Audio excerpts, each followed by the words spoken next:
नमस्कार, मैं यहाँ दिल्ली में मौजूद हूँ, कनॉट प्लेस पर मैं यहाँ पर बैठा हूँ।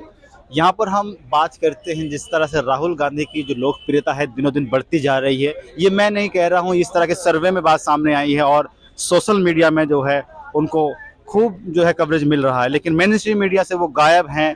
ये क्यों गायब हैं? सर, आपका नाम क्या है? अजय शर्मा। अजय शर्मा।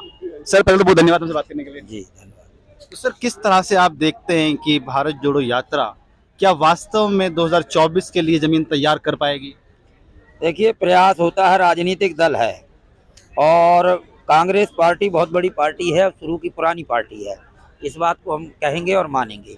और दूसरी बात यह है कि कांग्रेस अपना भारत जोड़ो यात्रा जो प्रारंभ उन्होंने की है वो कर रहे हैं, अपना अपना प्रयास है। और राहुल गांधी हताश और निराश होकर वो भारत जोड़ो यात्रा उन्होंने जो शुरू की है वो दक्षिणी भारत से शुरू की है, दक्षिणी भारत के कोने से कन्याकुमारी से स्टार्ट हुए, त्रिवेंद्रम महाराष्ट्र में अब आ चुके हैं। तो अच्छी बात है, प्रयास है और कांग्रेस के सबसे बड़े मसीहा हैं एक तरह से वही, अब इस समय वर्तमान में वही उनके बारिश हैं।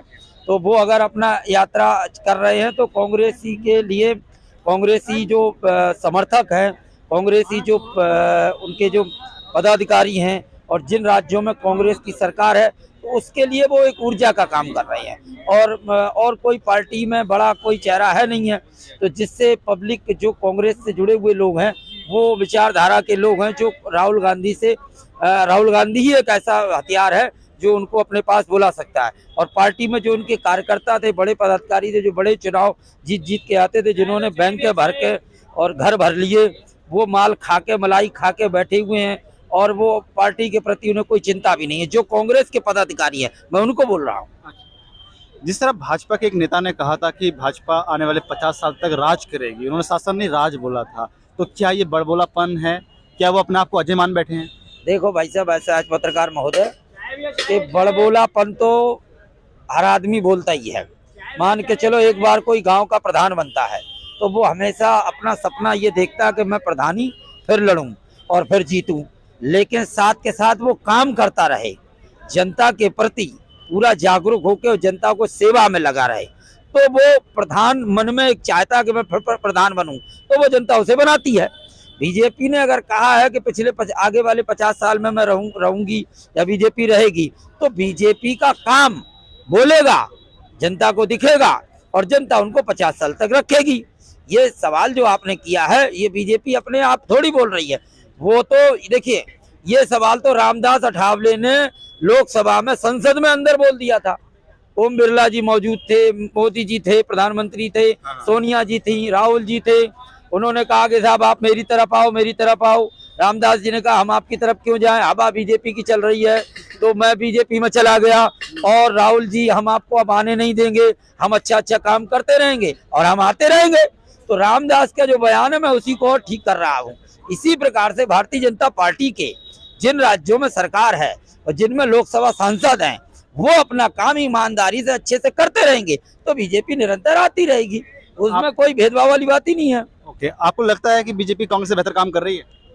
देखिए, कौन अब बेहतर काम क्या नहीं कर रही है। अब प्रधानमंत्री 8 साल से भारतीय जनता पार्टी की 2014 सरकार केंद्र में चल रही है। 2014 में जो सीटें आई थी वो 2019 में बढ़ के ही आई हैं।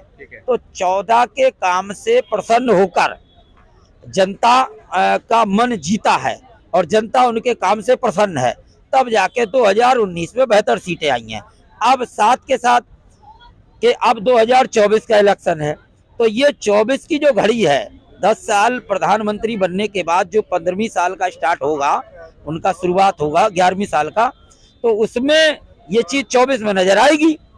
इन 5 सालों का जो काम है 24 में नजर आ जाएगा। उन्होंने बेहतर किया कि अच्छा किया।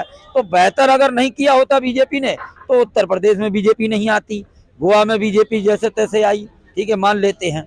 और चुनावी जीत इस बात का आधार नहीं कि सरकार अच्छा काम कर रही है। कांग्रेस के बड़े बड़े मैंडेट मिले हैं, इसका मतलब उस वक्त की कांग्रेस अच्छी थी आपके साथ? तो कांग्रेस अच्छी थी, जब भी तो कांग्रेस की मिलजुला के सरकार बनती थी। कांग्रेस अकेले बल पे कभी सरकार नहीं बनाई, कई बार बनी है। ये तो 90 के बाद से गठबंधन का दौर शुरू हुआ है। अरे तो 90 के साथ हुआ, जब भी हुआ है तो दक्षिण भारतीय घटक दल जो थे, छोटे दल थे, उन दलों के साथ ही कांग्रेस जीती है। एक पूरा तरह से अपने आप अकेले एक मतलब लार्जेस्ट पार्टी बनकर वो बन के कभी नहीं निकली है मेरे याद में, जो जब तक मैंने राजनीति में कदम रखा। मैं आपको आंकड़ा बता दूं, 2009 में कांग्रेस की हाथ के पंजे के निशान पे 206 सीट आई थी, और बाद में यूपीए में एनसीपी शामिल थी और भी पार्टियां शामिल थी, डीएमके वगैरह, तब 272 का आंकड़ा उन्होंने छुआ था। हाँ। तो ऐसा नहीं, सिंगल लार्जेस्ट पार्टी थी 2009 में भी थी। हाँ तो थी, चलिए मान लेते हैं आपकी बात, लेकिन भारतीय जनता पार्टी अभी वर्तमान में अच्छा काम कर रही है और देश के हित में कर रही है। भारतीय जनता पार्टी एक गरीब की है, किसान की है, एक मजदूर की है, एक बहन बेटी की है, महिला की है। एक तरह से अगर इस समय मौजूदा हालत में अगर देखा जाए तो नरेंद्र मोदी देश का सच्चा सपूत है और वो सबके लिए भला कर रहा है, वो किसी का विरोध नहीं कर रहा है, वो एक रास्ता भी दिखा रहा है कि इस रास्ते पे आप चलिए, आइए। और उसमें जैसे कि मौजूदा हालत में कांग्रेस के जो नेता हैं, जो अभी भी भूल भूल कर अटल बिहारी वाजपेयी जी को याद करते हैं, इसी प्रकार से आने वाले समय में कांग्रेस के भी लीडर नरेंद्र मोदी का अपने आप नाम लेंगे। उनके जो भी काम है वो जनता के दिल को छू रहे हैं और कहीं ना कहीं जो भी सरकार होती है राज्य में या केंद्र में, कोई नियम लागू कर देती है और जनता के हित में होता है, तो वो सरकार, आने वाली जो दूसरी सरकार होती है, वो बदलती नहीं है, उसका स्वागत करती है। ये तो हो सकता है आप एक भाजपा प्रेम या मोदी प्रेम के लिए, जिसमें आप शायद बोल गए होंगे, लेकिन आंकड़ों की बात करेंगे, तथ्यों की बात करेंगे अगर, तो गवर्नेंस तो फेल है। चाहे वो महंगाई का मुद्दा हो, हमारे फॉरेक्स रिजर्व कम हो रहे हैं, हमारा जो है ट्रेड डेफिसिट बहुत ज़्यादा बढ़ता जा रहा है, हमारी इकोनॉमी डूब रही है, और हमारे जो इंडियन करेंसी है उसका वो डेप्रिसिएशन हो रहा है, अवमूल्यन हो रहा है लगातार, जो पिछले 70 साल में नहीं हुआ इतनी तेजी से जितना अब हो गया है। आप कह रहे हैं तरक्की हो रही है, कैसी तरक्की, कहाँ हो रही है तरक्की? पत्रकार महोदय, ये पीड़ा आपकी है, मैं मान लेता हूँ, लेकिन इसको जवाब अब कौन देगा? जनता ही तो देगी, चुनाव में ही देगी, वोट देकर देगी। अगर सरकार पसंद नहीं है, गवर्नमेंट पसंद नहीं है, तो जनता जवाब देगी, और हर राज्य में होता है। अगर हमारी मान के चलो भोली भाली जनता है, या दिमागदार जनता है, या समझदार जनता है, या देवता तुल्य जनता है, देवतुल्य जनता है, तो वो अपना बटन दबा के ही फैसला, आशीर्वाद देगी। तो यह तो आप इसका इंतजार करो। अगर हम 2014 में कांग्रेस का बटन दबा होता हाथ के पंजे का, तो सरकार कोई और होती, नतीजा कुछ और होता। तो वो जो पीछे का फिल्म देखते हुए आ रहे थे लोग, ये तो जी भर गया, या फिर फिल्म में कुछ स्वाद नहीं था, या पिक्चर में कोई नाम नहीं था, कोई ऐसा इस तरह का नहीं था, मतलब कलाकार कह लो या अभिनेता कह लो, तो वो चेंज की गई। तो अब इसमें बीजेपी आई है। अब आपने महंगाई कहा, बेरोजगारी कहा, ये सब चीजें हैं, मैं मानता हूँ। देखिए, भारत के अंदर गरीबी, भ्रष्टाचार और बेरोजगारी, ये तीन चीजें बड़ी अहम है। अब ये प्रभु एकदम तो इस पे प्लास्टर तो लग नहीं जाएगा, इसकी एकदम कीटनाशक तो है नहीं, कोई दवा फास्फोरस डाल दो तो मर जाएगा। ये इधर जनसंख्या भी बढ़ रही है, जरूरतें भी बढ़ रही हैं, उधर सरकार का वो जो टेढ़ा मेढ़ा पड़ा है, कई साल का सूखा गहरा गड्ढा है, तो उसको भी भरने में टाइम लगेगा। और रही बात ये है, इन्होंने तो 60 महीने मांगे थे, उन्होंने कहा था कि तुमने कांग्रेस 60 साल दी, मुझे 60 महीने देना, और 60 महीने 2019 में पूरे हो गए। चलो 120 महीने हो जाएंगे अब तो। महाराज तो कितना समय चाहिए गड्ढे भरने में? प्रभु देखिए, चुनावी वादे होते हैं। अभी केजरीवाल जी ने जब 2012 में 13 में जब वो आए थे मुख्यमंत्री तौर पर, उसके बाद दोबारा फिर आए थे, तो उन्होंने बहुत सारी बातें करी। तो ऐसा क्या हो गया है?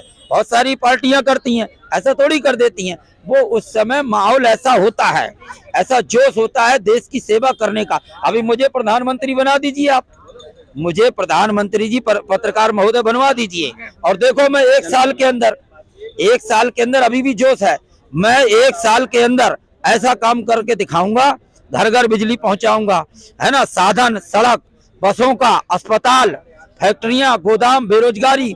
जो अन्य राज्य का बंदा और राज्यों में जो जाता है, मान के चलो बिहार का है, यूपी का है, वो बंबई जाता है, अहमदाबाद जाता है, हैदराबाद जाता है, दिल्ली आता है, पंजाब जाता है, मैं उसको उसी के राज्य में रोजगार उत्पन्न कराऊंगा। मैं ऐसा काम करने की सोच रहा हूँ। मेरे अंदर भी भाव है, मैं हर किसी के व्यक्ति का मकान 50 गज का अगर वो दिल्ली में रहता है तो 50 गज का उसका खुद का प्लाट होना चाहिए। वो फ्लाईओवर और ये शमशान घाट और ये अन्य रास्तों पे पड़ा हुआ सोता हुआ नजर ना आए। मेरी अंदर तो ये भावना है प्रभु, और मैं चाहूं तो हर किसी को भोजन की व्यवस्था, उसके मतलब जो है उसकी बहन बेटियों की शादी, गरीब कन्या की उनका व्यवस्था, इनकी तरह से ऐसे आयोजन, ऐसी रूपरेखा, इस तरह के लोग मैं तैयार करूंगा जो देश हित में बात हो। मैं आपसे एक सवाल और पूछना चाहता हूं कि 2014 के बाद मोदी सरकार कहती है, हमारी सरकार कहती है कि लोकतंत्र मजबूत हुआ है। आप मानते हैं कि लोकतंत्र मजबूत हुआ है, कमजोर हुआ है? देखिए, लोकतंत्र तो मजबूत है। भारत की विश्व की सबसे बड़ी पार्टी भारतीय जनता पार्टी है और इस समय विश्व की सबसे नंबर 1 की लोकतंत्र की पार्टी भी है।